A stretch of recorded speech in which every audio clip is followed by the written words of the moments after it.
How's it going, guys? I'm going to show you how I installed this Wilwood master cylinder and that Hydroboost unit into this Jeep. So the reason for me doing this, I have really no particular reason on installing a Hydroboost unit. This is mainly kind of for fun and also to future-proof if I'm going to turn this thing into a full-blown rock crawler. So for the parts I use, this is a Wilwood Corvette style master cylinder. Right next to it is the proportioning valve that comes with it. I got the right hand side version of it because, as you can see, there's not really enough space in between here. Now for the Hydroboost unit, I went to the Junkyard and got this unit off of a GMC Savannah. It was like a 2500 or 3500, I can't remember which one, but I know you could get these units off of pretty much any Chevy Astrovan, GMC Safari, GMC Savannah, pretty much all the GM vans. And as far as the hoses, there's a kit on Summit Racing. I can't remember what it's called, but I'll go ahead and leave it down in the description. And this plate I got off of eBay.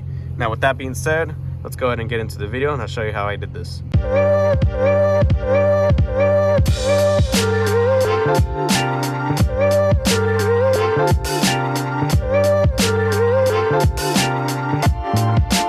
So I went ahead and removed the old brake booster out of the Jeep. To do that, you would have to remove the pin that holds the rod onto the brake pedal, and then remove that rod.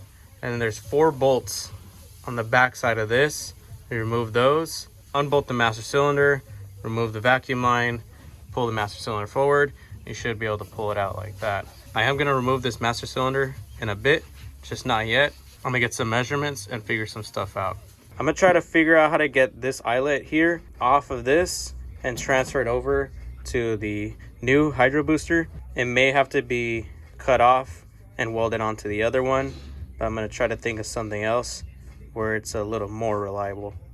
And speaking of the new Hydro Booster, we went ahead and removed the studs off of these, and we're gonna remove the snap ring and undo this big nut right here, and then we're gonna put the new plate on. This new plate right here I got off of eBay. This actually fits very well. I couldn't find a plate that was pre-drilled for 87 by 87 millimeters, which is what the old booster is measured at between stud to stud. So I'm gonna have to draw some diagonals and drill some holes. I noticed this plate is not perfectly square. It is longer this way and shorter this way, just by 1/8 of an inch. But I'm gonna use a square and draw these diagonals and try to make it work. Okay, now I got this plate installed. Went ahead and tightened this and put the snap ring back in. So I'm gonna get some bolts. I'm gonna throw this on the car and see how well it lines up. Okay, so it looks like it's fitting pretty good so far. The plate mounts up good. It's only 2 bolts inside of it. The rest of the bolts should go in fairly easy as well. Now I'm gonna throw on the master cylinder with the proportioning valve attached to it to see how well it fits in this engine bay. Okay, so it seems like fitment, everything is good, and it should be good. We got plenty of clearance between the engine to this, to the steering column, to that cylinder right there. So as far as everything in the engine bay, it should work out perfectly fine. We do have one issue though. So I just realized as I'm editing this video, I failed to mention that this master cylinder doesn't really bolt directly onto this Hydroboost unit. And what I mean by that is the push rod that meets this part right here. This is a spacer that comes with the Wilwood kit. The push rod on the Hydro Booster is too long and won't allow the master cylinder to be fully seated against the booster. So my 2 options are to get a shorter push rod that comes with the booster, or shorten the one that comes with the master cylinder. So what I did is I used a drill bit and I drilled right here into this spacer. I cannot remember how much it was that I drilled out of it, but I drilled it just enough where the booster is not pushing on the master cylinder or giving it any preload. So here's my new issue. The old booster used to be pointing a little downward, which lined up with this nub right here. As you can see, this booster is straight with that plate, which is straight with the firewall. And now it's aiming somewhere around here. So I'm most likely gonna have to drill a hole here, move this nub up there to line it up.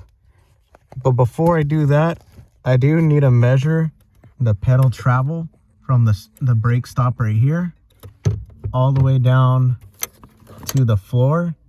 And I need to make sure that it is at least 1.1 inches. And the reason why for 1.1 inches is because that's what Wilwood calls for on the brake pedal travel. Now I'm gonna go ahead and start removing this old master cylinder and along with the other lines, and I'm gonna start making new lines for this new setup.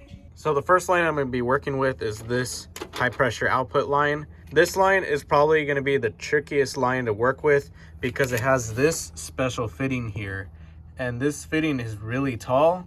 If you put a regular one in, it would actually hit the pulley of the power steering pump and will not fit. So there's like barely a little bit of clearance between the pulley and that fitting. So my option here is to cut it and add some kind of adapter. So I actually have an adapter that I found. So here it is right here. We have our adapter. This will take our 3/8 inch line and convert it to a -6 AN output. So the way this works is that this side will slide onto the line, then this brass bushing will slide over the line, and then this part right here will screw on after all that, and that will give it a pressed fit. So now I have a drain pan down here. I'm going to start loosening these lines and getting these out.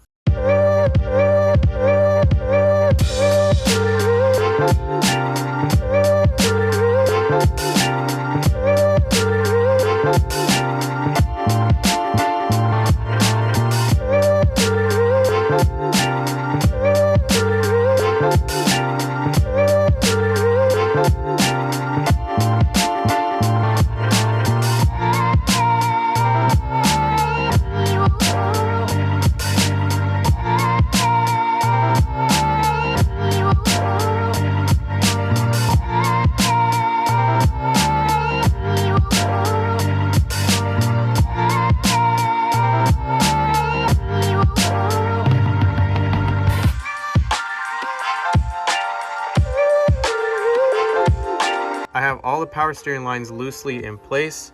Now I'm gonna go ahead and start forming the brake lines.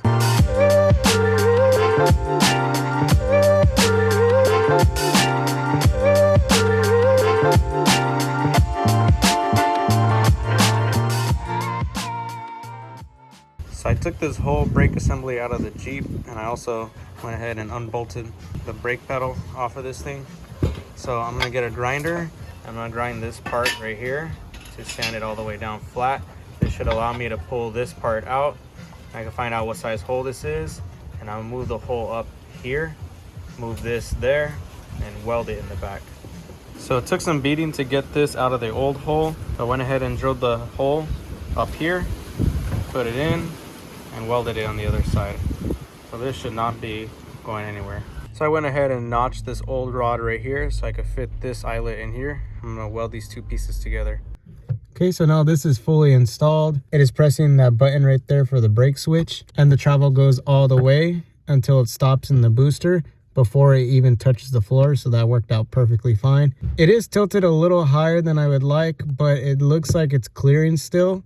So thankfully that's the case. For normal braking, really, you won't really go all the way down to the floor. Okay, and this is the finished product now. Everything is fully installed as if it were normally here, and it looks pretty damn good. I feel like the system fits very well in this Jeep, and it looks really good. And as far as braking performance, this thing actually performs very well, a lot better than it used to. With the increased bore size and the additional leverage on the brake pedal, I feel like we really made this Jeep stop a lot better. If I were to change one thing, I would probably add a power steering cooler, because these things never came with a power steering cooler. And since I have two devices that use that one pump, the fluid could get pretty hot. So sometime soon, I'll go ahead and install a power steering cooler for this thing and possibly upgrade the pump, because this pump does the job, but it seems like it's not enough to power both of these units. So I'm gonna try to figure out a way to install either a GM style pump or one of the newer pumps off of a Hemi. So that's it for this video. Hope you guys enjoyed the video. See you guys in the next one.